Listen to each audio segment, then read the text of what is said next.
Hello, and thank you for taking the time to watch this poster presentation. My name is Jessica. I'm an international student and a third-year PhD in the Health Sciences Integrated Program at the Northwestern University Feinberg School of Medicine. For my research, I focus on female genital mutilation or cutting as an adverse childhood experience. For the purposes of this presentation, I will refer to the practice as FGMC. For those who may not be familiar with the subject matter, the World Health Organization defines FGMC as the partial or total removal of external female genitalia or other injury to the female genital organs for non-medical reasons. The practice has no health benefits for the female body.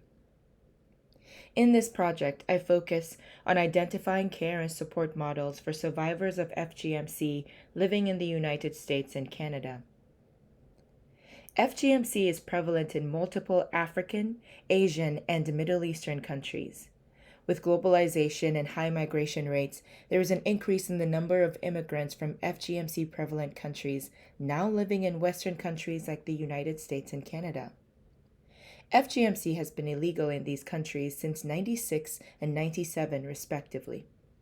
While that is not very long ago, health professionals in these Western countries are not taught about the intricacies of the practice or its cultural importance to many.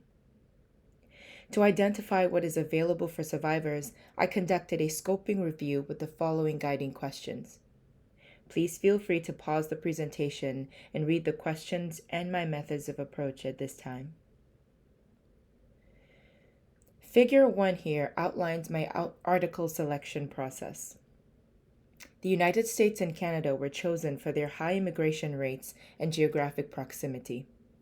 Participants were all health professionals who practice in the United States and Canada. Outcomes were measures of knowledge and training regarding FGMC, perceived self-efficacy in providing care, ethical conflicts, and available recommendations for care. Based on findings from the included studies, it is quite clear that recommendations for care exist, but they can be expanded upon to be specific to individual medical disciplines. Furthermore, there are significant gaps in knowledge, perceived self-efficacy, and legal understanding of implications of the subject matter. Further themes that emerged are as follows. 1. Urology and mental health. Considering the mental and urologic implications of FGMC, it is worth noting that no quantitative study has been conducted on the attitudes and experiences of either urologists or mental health professionals in the United States and Canada. 2. Pediatric genital exams.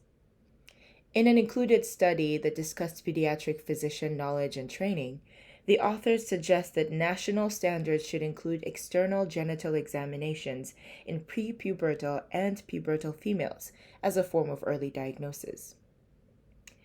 While an early diagnosis would be beneficial for providing needed care, this may be an additional source of trauma for a young female who would yet again be subject to exposure to another authority figure. 3. Medicalized FGMC. Medicalized FGMC is carried about by a health professional to mitigate immediate adverse consequences. It broadly covers a wide range of medical practices, from the provision of anesthetics to the symbolic pricking of the tissue near the clitoris. It is believed to be safer and therefore a form of quote-unquote harm reduction for the female. In another included study where healthcare providers were surveyed on their opinions of medicalized FGMC, only 25% believed that it should not happen.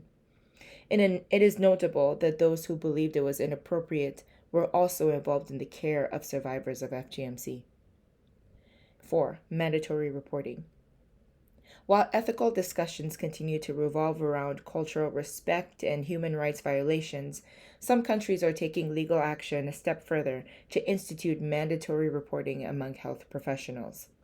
A potential consequence of mandatory reporting is mistrust of the provider, as it would be a violation of doctor-patient confidentiality. Finally, please pause the presentation to read a few of many implications of COVID-19 on FGMC prevention. Thank you and stay safe.